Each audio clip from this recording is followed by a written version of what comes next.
जय श्री कृष्ण। राधे राधे मित्रों। भगवान श्री हरि विष्णु की कृपा आप सब पर बनी रहे।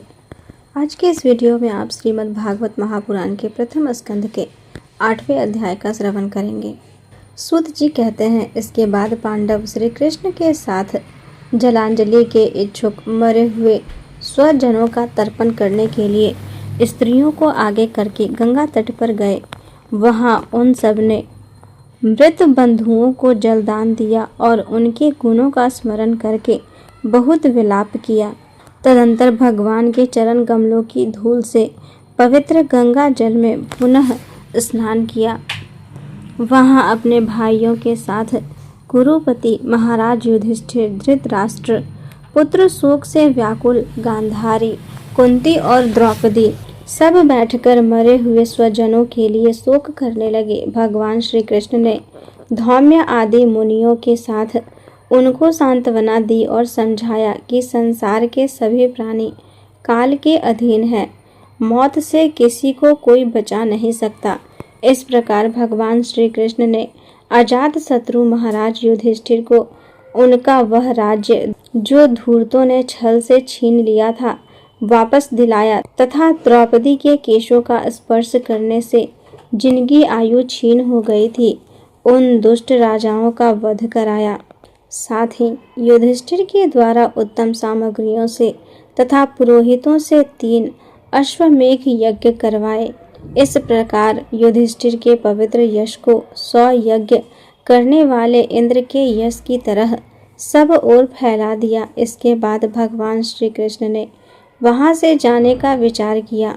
उन्होंने इसके लिए पांडवों से विदा ली और व्यास आदि ब्राह्मणों का सत्कार किया। उन लोगों ने भी भगवान का बड़ा ही सम्मान किया। तदंतर सात्यकी और उद्धव के साथ द्वारका जाने के लिए वे रथ पर सवार हुए। उसी समय उन्होंने देखा कि उत्तरा भय से विह्वल होकर सामने से दौड़ी चली आ रही है। उत्तरा ने कहा, देवाधिदेव जगदीश्वर, आप महायोगी हैं, आप मेरी रक्षा कीजिए, रक्षा कीजिए। आपके अतिरिक्त इस लोक में मुझे अभय देने वाला और कोई नहीं है, क्योंकि यहाँ सभी परस्पर एक दूसरे की मृत्यु के निमित्त बन रहे हैं। प्रभु, आप सर्वशक्तिमान हैं। यह धधकते हुए लोहे का बाण मेरी ओर दौड़ा आ रहा है। स्वामिन, यह मुझे भले ही जला डाले परंतु मेरे गर्भ को नष्ट न करे, ऐसी कृपा कीजिए। सूत जी कहते हैं, भगवत वत्सल भगवान श्री कृष्ण उसकी बात सुनते ही जान गए कि अश्वत्थामा ने पांडवों के वंश को निर्बीज करने के लिए ब्रह्मास्त्र का प्रयोग किया है।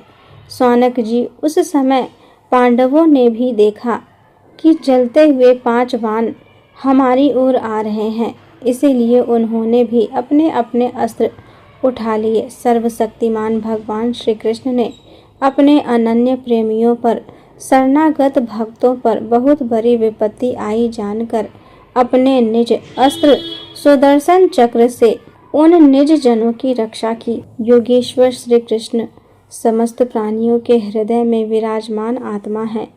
उन्होंने उत्तरा के गर्भ को पांडवों की वंश परंपरा चलाने के लिए अपनी माया के कवच से ढक दिया। सौनक जी, यद्यपि ब्रह्मास्त्र अमोघ है और उसके निवारण का कोई उपाय भी नहीं है, फिर भी भगवान श्री कृष्ण के तेज के सामने आकर वह शांत हो गया। यह कोई आश्चर्य की बात नहीं समझनी चाहिए, क्योंकि भगवान तो सर्व आश्चर्यमय हैं। वे ही अपने निज माया से स्वयं अजन्मा होकर भी इस संसार की सृष्टि, रक्षा और संहार करते हैं। जब भगवान श्री कृष्ण जाने लगे तब ब्रह्मास्त्र की ज्वाला से मुक्त अपने पुत्रों और द्रौपदी के साथ सती कुंती ने भगवान श्री कृष्ण की इस प्रकार स्तुति की। कुंती ने कहा, आप समस्त जीवों के बाहर और भीतर एक रस स्थित है, फिर भी इंद्रियों और वृत्तियों से देखे नहीं जाते, क्योंकि आप प्रकृति से परे आदि पुरुष परमेश्वर हैं। मैं आपको नमस्कार करता हूँ। इंद्रियों से जो कुछ जाना जाता है उसकी तह में आप विद्यमान रहते हैं और अपनी ही माया के पर्दे से अपने को ढके रहते हैं। मैं अबोध नारी आप अविनाशी पुरुषोत्तम को भला कैसे जान सकती हूँ। जैसे मूढ़ लोग दूसरा भेष धारण किए हुए नट को प्रत्यक्ष देख कर भी नहीं पहचान सकते, वैसे ही आप दिखते हुए भी नहीं दिखते। आप शुद्ध हृदय वाले विचारशील जीवन मुक्त परम हंसों के हृदय में अपनी प्रेममयी भक्ति का सृजन करने के लिए अवतीर्ण हुए हैं। फिर हम अल्प बुद्धि स्त्रियां आपको कैसे पहचान सकती हैं। आप श्री कृष्ण वासुदेव देवकी नंदन नंद गोप के लाडले लाल गोविंद को हमारा बारंबार प्रणाम है, जिनकी नाभि से ब्रह्मा का जन्म स्थान कमल प्रकट हुआ है, जो सुंदर कमलों की माला धारण करते हैं, जिनके नेत्र कमल के समान विशाल और कोमल हैं, जिनके चरण कमलों में कमल का चिन्ह है। श्री कृष्ण, ऐसे आपको मेरा बार बार नमस्कार है।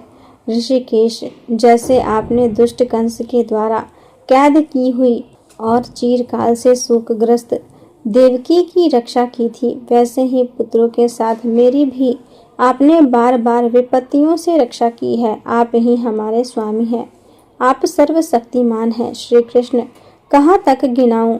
विष से, लाक्षागृह की भयानक आग से, हिडम्ब आदि राक्षसों की दृष्टि से, दुष्टों की द्यूत सभा से, वनवास की विपत्तियों से और अनेक बार के युद्धों में अनेक महारथियों के शस्त्रास्त्रों से और अभी अभी इस अश्वत्थामा के ब्रह्मास्त्र से भी आपने ही हमारी रक्षा की है। जगत गुरु, हमारे जीवन में सर्वदा पद पद पर विपत्तियां आती रहें, क्योंकि विपत्तियों में ही निश्चित रूप से आपके दर्शन हुआ करते हैं और आपके दर्शन हो जाने पर फिर जन्म मृत्यु के चक्कर में नहीं आना पड़ता। ऊंचे कुल में जन्म, ऐश्वर्य, विद्या और संपत्ति के कारण जिसका घमंड बढ़ रहा है, वह मनुष्य तो आपका नाम भी नहीं ले सकता, क्योंकि आप तो उन लोगों को दर्शन देते हैं जो अकिंचन हैं। आप निर्धनों के परम धन हैं। माया का प्रपंच आपका स्पर्श भी नहीं कर सकता। आप अपने आप में ही विहार करने वाले परम शांत स्वरूप हैं। आप ही कैवल्य मोक्ष के अधिपति हैं। आपको मैं बारंबार नमस्कार करती हूँ। मैं आपके अनादि अनंत सर्वव्यापक सबके नियंता काल रूप परमेश्वर समझती हूँ।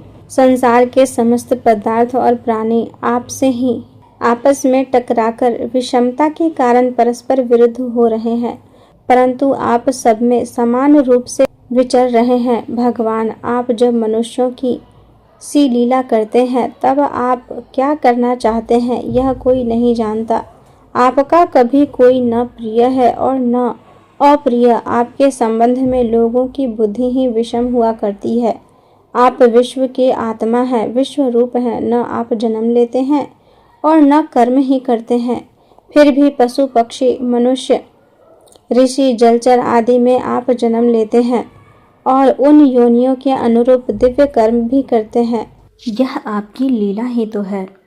जब बचपन में आपने दूध की मटकी फोड़कर यशोदा मैया को खिंचा दिया था और उन्होंने आपको बांधने के लिए हाथ में रस्सी ली थी, तब आपकी आंखों में आंसू छलक आए थे, काजल कपोलों पर बह चला था, नेत्र चंचल हो रहे थे और भय की भावना से आपने अपने मुख को नीचे की ओर झुका लिया था। आपकी उस दशा का लीला छवि का ध्यान करके मैं मोहित हो जाती हूँ। भला जिससे भय भी भय मानता है, उसकी यह दशा आपने अजन्मा होकर भी जन्म क्यों लिया है, इसका कारण बतलाते हुए कोई महापुरुष यूँ कहते हैं कि जैसे मलयाचल की कीर्ति का विस्तार करने के लिए उसमें चंदन प्रकट होता है, वैसे ही अपने प्रिय भक्त पुण्य श्लोक राजा यदु की कीर्ति का विस्तार करने के लिए ही आपने उनके वंश में अवतार ग्रहण किया है। दूसरे लोग यूँ कहते हैं कि वसुदेव और देवकी ने पूर्व जन्म में सुतपा और पृश्री के रूप में आपसे यही वरदान प्राप्त किया था, इसीलिए आप अजन्मा होते हुए भी जगत के कल्याण और दैत्यों के नाश के लिए उनके पुत्र बने हैं। कुछ और लोग यूँ कहते हैं कि यह पृथ्वी दैत्यों के अत्यंत भार से समुद्र में डूबते हुए जहाज की तरह डगमगा रही थी, पीड़ित हो रही थी। तब ब्रह्मा की प्रार्थना से उसका भार उतारने के लिए ही आप प्रकट हुए। कोई महापुरुष यों कहते हैं कि जो लोग इस संसार में अज्ञान, कामना और कर्मों के बंधन में जकड़े हुए पीड़ित हो रहे हैं, उन लोगों के लिए श्रवण और स्मरण करने योग्य लीला करने के विचार से ही आपने अवतार ग्रहण किया है। भक्तजन बार बार आपके चरित्र का श्रवण, गान, कीर्ति एवं स्मरण करके आनंदित होते रहते हैं। वे ही अविलंब आपके उस चरण कमल का दर्शन कर पाते हैं जो जन्म मृत्यु के प्रवाह को सदा के लिए रोक देता है। भगवत वांछा कल्पतरु प्रभु, क्या अब आप अपने आश्रित और संबंधी हम लोगों को छोड़कर जाना चाहते हैं? आप जानते हैं कि आपके चरण कमलों के अतिरिक्त हमें और किसी का सहारा नहीं है। पृथ्वी के राजाओं के तो हम यूं ही विरोधी हो गए हैं। जैसे जीवन के बिना इंद्रियां शक्तिहीन हो जाती है, वैसे ही आपके दर्शन बिना यदुवंशियों के और हमारे पुत्र पांडवों के नाम तथा रूप का अस्तित्व ही क्या रह जाएगा। गदाधर, आपके विलक्षण चरण चिन्हों से चिन्हित यह कुरु जांगल देश भूमि आज जैसे शोभायमान हो रही है, वैसी आपके चले जाने के बाद न रहेगी। आपके दृष्टि के प्रभाव से ही यह देश पकी हुई फसल तथा लता वृक्षों से समृद्ध हो रही है। ये वन, पर्वत, नदी और समुद्र भी आपकी दृष्टि से ही वृद्धि को प्राप्त हो रहे हैं। आप विश्व के स्वामी हैं, विश्व के आत्मा हैं और विश्व रूप हैं। यदुवंशियों और पांडवों में तो मेरी बड़ी ममता हो रही है। आप कृपा करके स्वजनों के साथ जुड़े हुए इस स्नेह की दृढ़ फांसी को काट दीजिए। श्री कृष्ण, जैसे गंगा जी की अखंड धारा समुद्र में गिरती रहती है, वैसे ही मेरी बुद्धि किसी दूसरी ओर न जाकर आपसे ही निरंतर प्रेम करती रहे। श्री कृष्ण, अर्जुन के प्यारे सखा यदुवंश शिरोमणि, आप पृथ्वी के भार रूप राजवेशधारी दैत्यों को जलाने के लिए अग्नि स्वरूप हैं। आपकी शक्ति अनंत है। गोविंद, आपका यह अवतार गौ, ब्राह्मण और देवताओं का दुख मिटाने के लिए ही है। योगेश्वर, चराचर के गुरु भगवान, मैं आपको नमस्कार करती हूँ। सूत जी कहते हैं, इस प्रकार कुंती ने बड़े मधुर शब्दों में भगवान की अधिकांश लीलाओं का वर्णन किया। यह सब सुनकर भगवान श्री कृष्ण अपनी माया से उसे मोहित करते हुए मंद मंद मुस्कुराने लगे। उन्होंने कुंती से कह दिया, अच्छा ठीक है। और रथ के स्थान से वे हस्तिनापुर लौट आए। वहां कुंती और सुभद्रा आदि देवियों से विदा लेकर जब वे जाने लगे, तब राजा युधिष्ठिर ने बड़े प्रेम से उन्हें रोक लिया। राजा युधिष्ठिर को अपने भाई बंधुओं के मारे जाने का बड़ा शोक हो रहा था।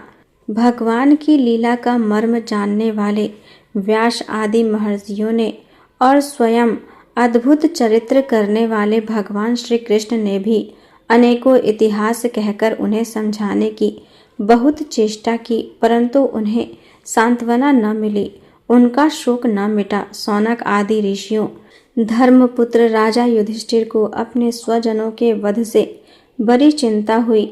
वे अविवेक युक्त चित्त से स्नेह और मोह के वश में होकर कहने लगे, भला मुझ दुरात्मा के हृदय में बद्धमूल हुए इस अज्ञान को तो देखो। मैंने सियार कुत्तों के आहार इस अनात्मा शरीर के लिए अनेक अछौहिनी सेना का नाश कर डाला। मैंने बालक, ब्राह्मण, संबंधी, मित्र, चाचा, ताऊ, भाई, बंधु और गुरुजनों से द्रोह किया है। करोड़ों वर्षों में भी नरक से मेरा छुटकारा नहीं हो सकता।